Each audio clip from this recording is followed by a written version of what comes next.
A lot of this stuff is over the top, but when it comes to deterring criminals, over the top may be what you need. The best battle is the one you don't have to fight. Let's get into it. I got my Tactical Florida Man shirt on right now. If you're a Tactical Florida Man, you need to get you a Tactical Florida Man shirt. And we got shirts for just about anybody, so go check out the store, guys. I don't want to put everything on camera because I don't want people to have an assessment of my weaknesses and all that. But you guys have seen this place. There's a lot of structures on this property, a lot of buildings, a lot of fences.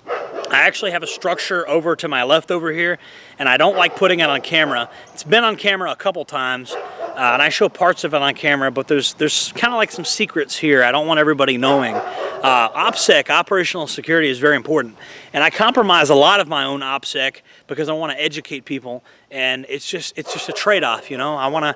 My desire to educate people outweighs my desire to have perfect operational security. Well, the building's naturally being set up as an L shape is an extremely tactical feature. So any guest that I have, if they do anything stupid, they could be attacked from the front, and they can also be attacked from the side.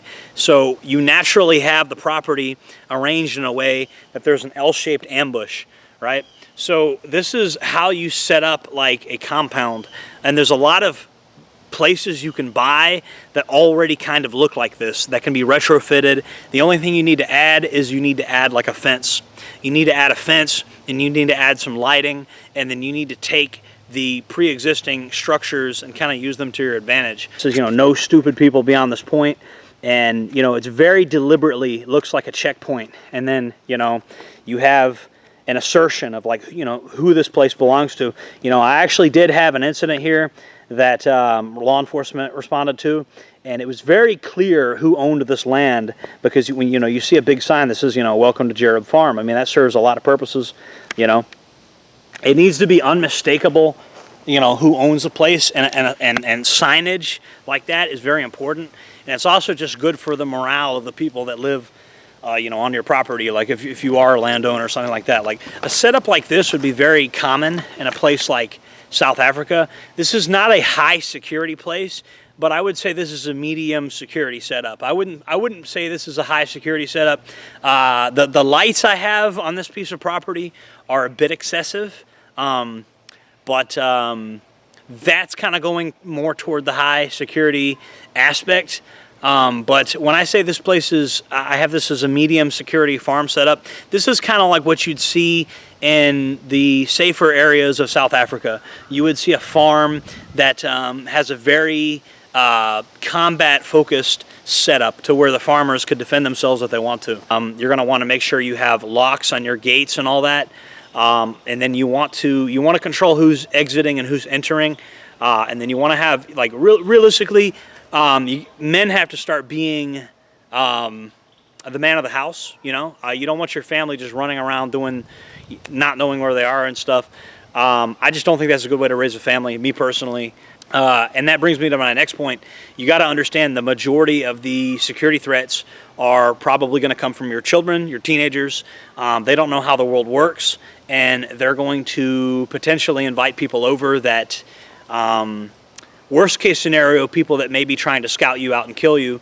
Best case, most realistic scenario, they might invite some people over that might want to steal from you, or just people that waste your time, or just people that bring attention on you that you don't want, whatever. There's all types of things that can get invited onto your property, and it's most likely going to come from your teenage kids. If you have teenage kids, they're going to go out into the world, they're going to want to invite people back to your house, and you need to have a command presence. You need whoever shows up in your property, you need to let them know, like, hey, this is my land, my rules.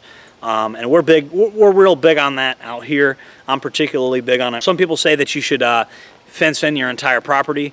I toyed with that idea. The problem is I have delivery trucks coming in and out of here all the time, which is actually why I have the high visibility signage and stuff, is because I don't want them accidentally running into stuff.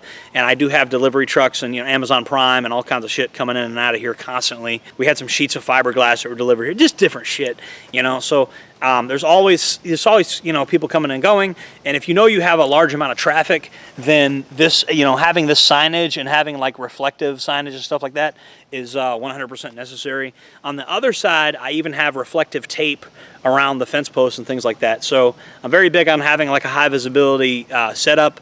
The shed that I have is the one behind me, the big giant shed. I have several sheds. They stay locked. I got a chicken coop, you know, it stays locked. I'm real big on, you know, key control. You should have, you know, I had a color-coded key system. Lesson learned from the color-coded key system is the keys are like, the color code things are starting to get smushed up. I ditched key rings and I'm just using a paracord for my keys now.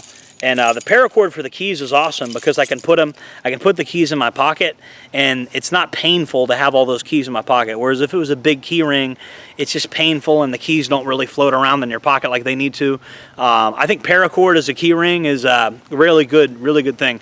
And it's easy to pull out of my pocket so I can access all my keys. If you're a younger guy and you're not a property owner, maybe you have parents that own property, I'd have them see this video if I was you, and they don't have to go as extreme as I am, but little things here and there to enhance your security in uncertain times where there's a lot of political, racial, ethnic, religious, you know, tension going on in this country, and you may want to protect yourself from uncertain events. The use of voice amplification for this is extremely important, and I think a megaphone is the best way to do it. However, it's important to remember to test your equipment regularly, make sure it's working. Testing, 1, 2, 3. This is a test. So you got to test your equipment, make sure it works, you know.